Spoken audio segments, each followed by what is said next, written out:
Explain to me medically and scientifically, how can someone for only a few hours on the cross die? Now you have a Christian preacher singing and dancing, right? Instead of answering the question, he's singing and dancing.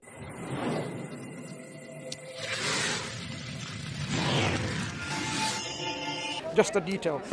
Bochum, is he a believer in Christ? He's a Christian, right? Doesn't matter. If he's a scholar and he's done good work. No, it's not good works. I want to say, as a bias of your faith can cloud your judgment of all these historical narratives. I wouldn't take that. Look. No. The argument is good. No, the argument is not good. I'll tell you why it's not good. You've not really explained it. I'm explaining to you. These details. You have to also listen to the argument well before you respond to it. And what did you say? What I haven't responded about? Yeah. So if, let's say, a detail is being recorded by the only gospel who is an eyewitness, which is not recorded when the others are writing about the death of Jesus, and through modern medical science you can explain that situation, right? And they could not have predicted it, okay? They could not have predicted what the situation was, because one second. Is John writing under inspiration? Yeah. When you are inspired by God, you can actually know a lot of things which medical science may not have known then. Yeah. So it's a moot point again, because if this information comes from John, you don't have to bring medical science in saying, "Oh, he didn't know." So your argument falls apart. Why? Because these kind of in fact, what we find is, look, if this is what you're saying, so let's talk about the Matthew's dead saints when they came. No. One moment. Is John an one moment. account, and I'm giving you one evidence. No. One second. I have a pushback on you. I want you to address this. Yeah. If you said this is how the criteria of historical acceptance is, when the only gospel writer mentions about the dead saints coming up from the grounds and appearing to multitudes of people in this city, did that happen historically? Yes. Why aren't there anyone else writing about it? Do you know about the volcanic? You don't have to touch me. Volcanic. Oh, is that? Because you can have a discussion with me without touching, right? Is that okay? That's fair. Yeah. That's fair. So, but if it's a friendly dialogue. Yeah? You call it that? Even in a friendly dialogue, you don't need to do all of this hugging business and so on and so forth. You can still have a discussion, right? No problem. What I'm simply saying, if a dinosaur came up from this ground, a Tyrannosaurus Rex, and started walking around and went that way, do you think if the only person narrating was you, and I didn't talk about it, no one else talked about it, whether they're Hindus, Christians, Jews, Buddhists, scientists, philosophers, whatever, no one mentions this. A huge, magnificent event of this kind, you expect people to talk about it, go to their friends and families. So if that event happened, and many people witnessed it because they went to the city, they will be talking about this narration to their children, to their grandchildren. Total silence of this information. So, do you think really this is something that you expect in an information like this? That you have very little knowledge about how historiography actually works and what of history is actually lost to us. Wait. I heard you completely. What I want you to do. Let me respond. I would like you to respond at this point. Why did no one else record it? Go ahead. No one else recorded. Why? Which was the biggest natural disaster of the first century Palestine? I'm not answering anything. I just want to explain to me why did no one record this particular narration that was historical? How do you know no one recorded it? Do you have any evidence for it? That's actually called. That's why I'm saying that much of the first century history, the most prominent first century historian during Jesus' time was a man called Justus. Have you heard about him? Hang on. Have you heard about him? Wait. Excuse me. I'm going to answer what you just said. You have records of narrations of one man called Jesus Christ, right? His so-called crucifixion and his so-called resurrection, multiple people writing it, right? Is that right? Yeah. And when we have multiple people coming up from the graves, dead people, resurrected, live again, walking, and only one person narrating it. Yeah. Do you not see the problem? The point here do you not see the problem? Most of first century written history is lost to us. That's the point I said. Do you know about Justus? Hang on. So now you're saying we now have many people writing about one person's death and crucifixion and resurrection. We have got this. It didn't get lost in history. It didn't get lost in history. We have it. And yet, more profound and more significant, dead people coming up from their graves. One second. Dead people coming up from the graves and going to multitudes of people. Somehow, we got all of these interesting aspects lost in history. No, what I said is that it's a matter of historical fact that first century, a lot of written history is lost to us. So even if there are people who have recorded that, I didn't mention that the most prominent Jewish historian during Jesus' time, we have nothing of his left. Everything what he has written is gone. The man named Justice. Let me complete. Finish your point, but answer the observation that I've made here. Secondly, why none? Secondly, Matthew records it because he has a particular theological point to make. Other gospel writers, even they did not record it because they did not find that detail very important. But Matthew is writing to the Jews, therefore he recorded it. Slow down for me. Yeah. So now, try to show the resurrection of one man called Christ is so significant when we have the evidence of actually many people coming out of the graves and going to multiple people. But they didn't find it interesting. That does not find. The whole point is that doesn't. Mansoor, can we go over there, please? No. He's not going to be long enough. Yeah, a lot of people. Mansoor, please. What? No. Please stand here. I'm just interested in talking. Why? Carry on. Yeah. So, what was I saying? Yeah, it is not part of the agenda. You are talking about a time when the cost of a papyrus sheet was 1 day's labor. What about all the other chroniclers? The Jewish, the pagans, what happened to them? How come they did not record this event? They did not find it relevant to record it. Seriously? Secondly, you know what? Secondly, do you really think they have recorded? I've already said this categorically.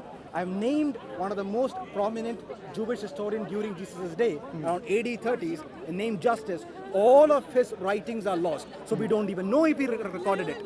Therefore, your argument, brother, is an argument from silence. No, my argument is clear. And secondly, hang on. It doesn't add up. It doesn't add up at all. No, let me just complete. There's a major deflection that happened here. He started by asking me to, give evidence for John being an eyewitness. Yeah. And I did give one evidence. And then when I wanted to give your more circumstantial evidence, you have not point, actually responded to it. the circumstantial point about a detail does not prove he's an eyewitness. He could, let me tell you why. He could easily, if that was historically true to begin with, okay, for the argument's sake, he could easily get from secondary, tertiary material. He doesn't need to be an eyewitness for this thing to say. But he claims to be an eyewitness, and then that is actually substantiated by the claims he makes. Somebody just claims doesn't make his claim true. Do you accept that?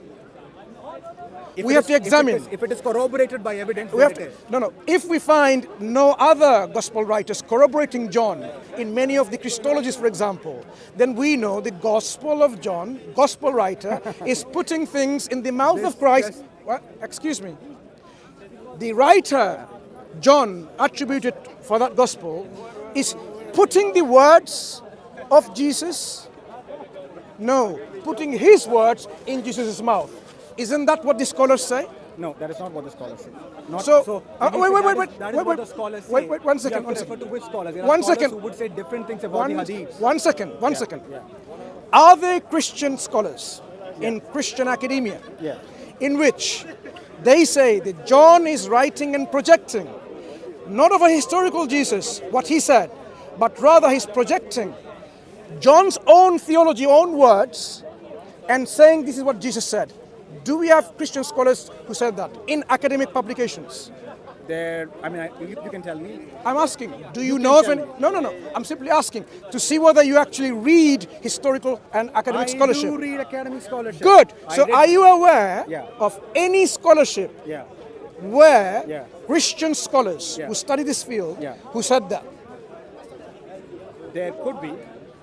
I'm saying, are you aware? Have you read them? I don't want to answer that question. Because you have not. That is irrelevant. No, That is it's very called- relevant. that That's is really irrelevant. no. That That's is irrelevant no. because That really shows. Please remember where No. we started the conversation. That really shows. I give clear evidence that You haven't provided me any There is a evidence. detail that John could not have invented, but he as an eyewitness he writes. Nope, that it blood and- doesn't follow. Let me finish it. You did not Blood address my and point. water gushed He out could from have the got side. from someone else or someone else, right? And then he also claims to be the eyewitness within the gospel itself multiple times. But He we claims to have know, seen. but we know from the evidence, This is not going he to is go pointing. anywhere if he's just going to be interrupting me throughout. No. You've made your point. No, I've not made my point. Finish your point, then I will respond. All right. Go ahead. Yeah. If there is a claim that is made which could not have been invented in that era, right? All the three other gospel writers, maybe they heard that John said something like, water and blood gushed out from his side. But well, even Luke being a physician, basis that the age, medical science could not explain it. Therefore, he did not probably write about it. But John, he said that I'm an eyewitness. I saw, and the next verse he says the very next verse he says that the one who's testifying is the one who actually saw this. And Can you quote me exactly what it says? John 19:34. And what does he say? Yeah. Let me. Actually, I don't have it. And his own testimony is true. Yeah. Someone self-testifies and makes it true. Yes. No, but here, I mean, are you not seeing the wonder of it? No. That particular detail, he It could not does have not explained prove it. in any way He that could not have he's an explained eyewitness. It. He could not have It explained doesn't it. follow. He could not have explained it. And today, through modern medical science, we know that the condition was pleural effusion. Today, through medical science, we know he couldn't have been died in the first place. The whole argument collapses. No. He couldn't have been dead. Do you not get it? According to modern scientific understanding, he wasn't long enough there. Did they really break his arms and legs such enough? One second. Can I ask you a question? The way he was crucified, did they break his legs and arms and put him on the cross? No, he didn't. They did not break his leg. Do you know why in those times, the people who are going to get crucified, do you know why their arms and legs are broken? Yeah, because they can stop breathing. They have to Right. lift their So body. now you have an individual in Yeah. your narrative, which I don't accept that in the first place. We don't believe this happened. Yeah. In your narrative, this individual, his hands and legs were not broken. Okay? So he's actually physically quite strong. He wasn't there long enough on the cross. So how does he die? Medically, scientifically, how does he die? Okay. Tell me. I will explain. Yeah. to you. Explain to me medically and scientifically, Can you how can someone for only a few hours on the cross die? You know what Jesus suffered before getting onto the cross? I'm listening. If you seem to have actually read the particular literature on. I am medical listening. science. I want Yeah. to know, how does someone die when their hands and feet have not been broken, legs have not been broken, and they're only in the cross for a few hours? But tell me what the condition that. I Jesus am actually going suffered. to listen to your medical, scientific rationalization. Go ahead. Yeah. Okay.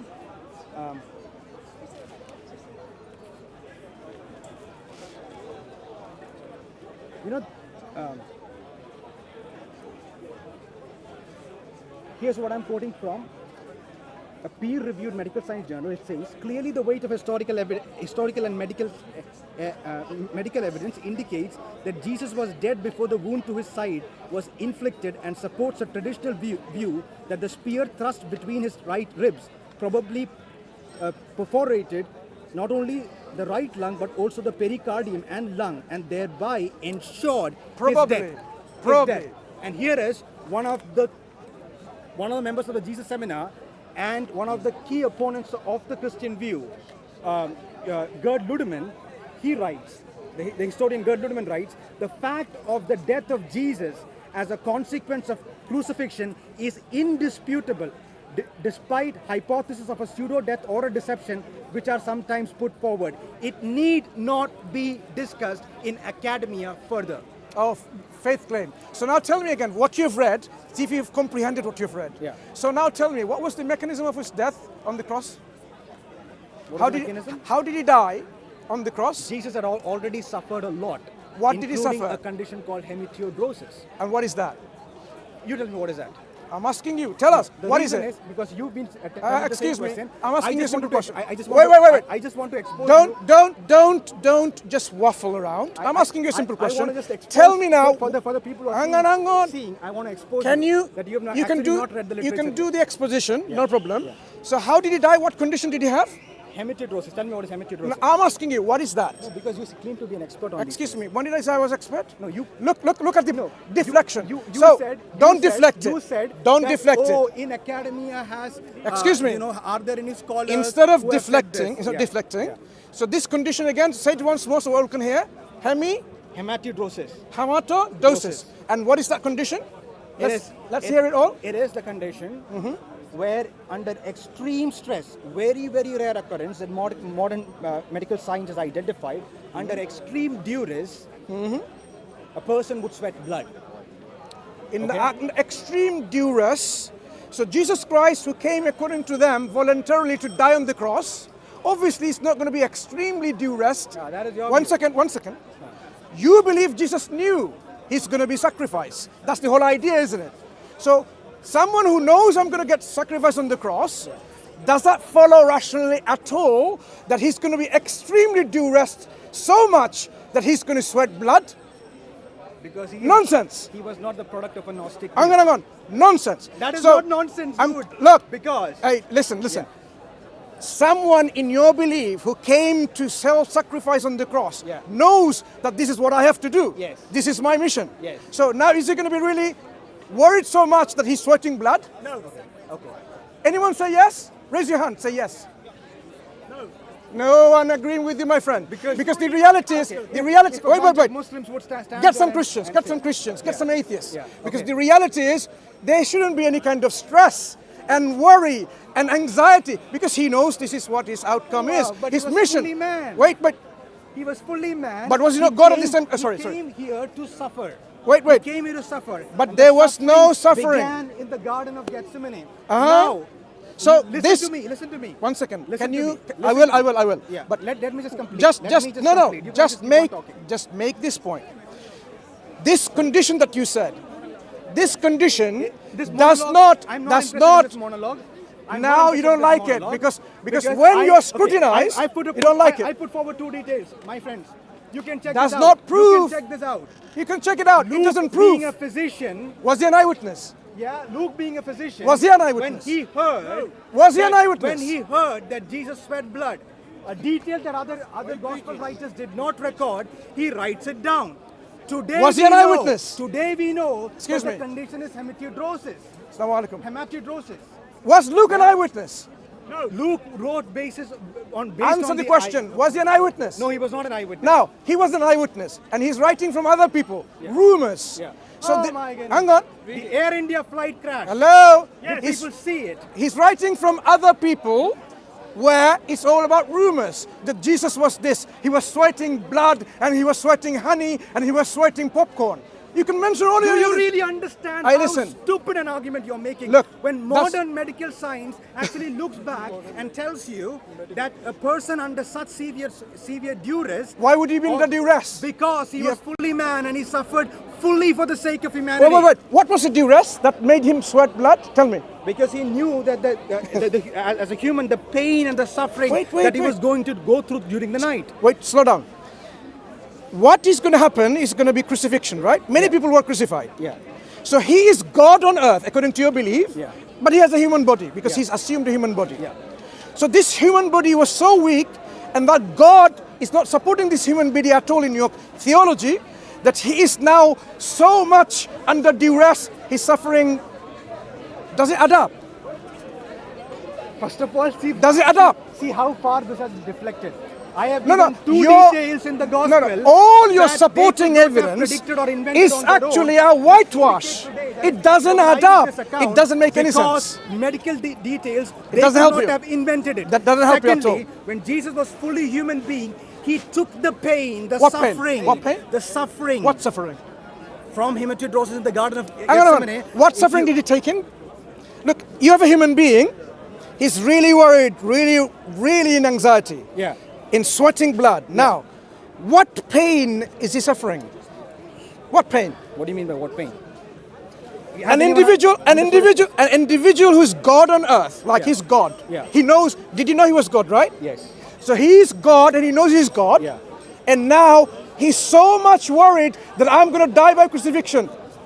He's not worried. Come on, how are you putting words in my mouth? Hang on. So I'm he's saying suff- that hang on. He So- suffered the pain. What as a pain? Complete human being. What pain is he You suffering? need to read. You need to, you What pain is he suffering? need- as a human being. He's God on whatever- earth. One second. whatever. He's by God the on way- earth. By the way, hundreds of years before Christ, Isaiah 53, hundreds of years before Christ, he foretold, and by the Dead Sea Scrolls, we know that this was written well before Christ. He foresaw this and said that he was a man of sorrow, which means Who is that he took referring to? to Jesus. No, does it name it? Does it name Jesus? Read Isaiah 53, please. No. I'm asking you because you are the one who believes him. Does it name Jesus? Does it say Messiah? Or does it actually talk about the suffering servant who is Israel? It talks about the suffering servant who is Christ. No, it doesn't say Christ anywhere in the text, does it? My dear brothers 1 second. and sisters who are Allah, listening to me here, Can I ask you a simple If question? you just Could you Google tell me? and read You don't Isaiah Google when it comes to scholarship. You don't Google. No, not scholarship. Wait. I am saying Isaiah 53. If you read it for for your own, I have read it. Have you read it? I have read it. I don't think you have. I have Look, read let me tell you. In Isaiah 53, it talks about he shall see his seed. Yes. In the language, the seed is literal. It's not metaphorical because this word is not used metaphorically. I hope you knew that, right? Because as a Christian, you should know that. And he shall see his progeny.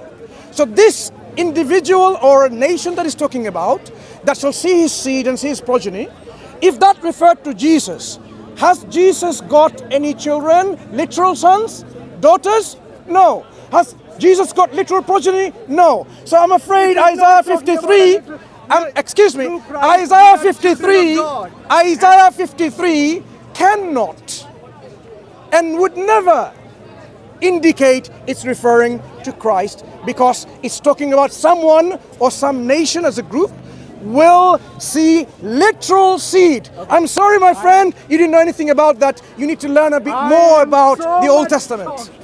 By the lack of, There's no point waffling anymore because he doesn't even understand. you don't have any support Isaiah for what you 53. say. Luke, John, whatever you bring, none of them can help your belief. Where God, When I showed you, You haven't showed me anything. When I showed you clearly that the Gospel of John is an eyewitness account. By the way, I'll give you more arguments, and I know that I don't need arguments. I need evidence, and you have provided none. Arguments and evidence. You haven't provided any. And still So you're not going to let's go back to Isaiah 53. Yeah, Isaiah 53. Yeah. He shall see his seed. No, but listen to this. My objection is what you should be addressing. Yeah. He shall see his You seed. are saying it's Israel, right? I'm saying it's literal. What is this prophecy about? Excuse me, I'm saying it talks about he shall see his seed is literal. Now, It is not literal. if you don't, it's out literal. Out of your own convenience, you can argue. No, However, the word seed in the Hebrew tell is me in about- what? tell me What's the about word? Isaiah 53. Who is Isaiah 53 about? Don't deflect it. Who is Isaiah 53 about? With a straight face, give me an answer. Suffering servant Israel. Israel. Okay, here it says. He has borne our griefs and carried our sorrows, yet we esteemed him stricken. He has borne our griefs. Whose griefs? He's writing to the Jews, to Israel. He's saying that Israel has borne our griefs. Excuse me. Yeah. I didn't say the Isaiah narrative, all of it is literal. Did I say that? So this is where you said Isaiah 53. Can I Who finish? is it about? The question Right. is clear. Who is Isaiah 53 about? Written hundreds of years before Christ. According to the Jews, who is it referring to? According to the Jewish people and their scholarship, for thousands of years, who is it referring to? They have deflected on this multiple Excuse me. times. Some of their Wait. rabbis have actually Wait. Yeah. According to the Jewish practice and their belief and their tradition, who is it referring to? They have deflected on this. Some rabbis. Who is it referring to? Some rabbis have tried to Who is it argue. referring to? Some of the rabbis have tried He's to not answering. argue that it Notice. is about Israel. Notice Their how argument says- he and is that not is answering why- the question. That is why even very prominent Jews have come to Christ, because after reading Isaiah 53, Excuse me. for example, One of last the world's time. leading scientists, James Tour, who is a Jew, right? I don't think it's going anywhere, right? Meaningfully. He. Who is it referring to? By ISI index, one of the According leading to- scientists at Rice University. Why are you running away from the By question? reading Isaiah 53, because My even question- Jews understand Excuse that me. they are deflecting on Isaiah 53. I am They going did to not ask you once expect more. their- I'm going to ask you once more. Finally, I'm not going to ask you again because I don't want to repeat it again. According to the Jewish belief and their tradition and their practice and their scholarship, who is it referring to? According to the Jewish belief, who is it referring to? By when they understanding when the they text. say, when Moses said a prophet will come after me, So he's not answering the question, who is is he? it referring to? Jesus Christ. Jesus Christ, yeah. Yeah. Now they will say, so who is it referring to as per the Jewish belief? So And just notice. expose his fallacious reasoning. So The notice. Jewish interpretation of the prophecy is need not be the right interpretation of the prophecy. He said it is about the Excuse suffering me. of Israel. But this is what it says. Surely he So has borne our grief now you have a and Christian carried our preacher sorrows, singing and yet dancing, we right? esteemed him stricken, Instead of smitten by answering the God, question, and afflicted. he's singing and He dancing. was pierced for our transgressions. Right. He was crushed for our iniquities. Upon him was the chastisement that brought us peace. Hundreds of years before Christ, this was clearly written down, and the Jews rejected the Messiah, and the fact that they would reject the Messiah was also in the Old Testament, which clearly indicates that the prophecy was about Jesus. Okay. To deflect this. Now, Yeah. thank you for all of this singing and dancing. Answer my question. According to the Jewish understanding of the text, by their tradition, by their rabbis, by their scholars, who is it referring to? Don't tell me who it's not referring to. Who is it referring to? One last chance. As per the Jewish rabbis, they know this is a clear problem for them in their own scriptures, and therefore they have deflected. his question. They have deflected it. Now you deflected by talking. Answer the question. Go ahead. You can talk. Last chance to save your face. Go on, answer the question. Who do they referring to? They have tried to argue it that it is about. My friend, that's the end of discussion. I'm sorry. You are not worthy of having a discussion because you do not understand what your opponent is asking in the first place. Okay, there you go. You know what's happening. That's why we cannot have a discussion on an intellectual level. No more questions.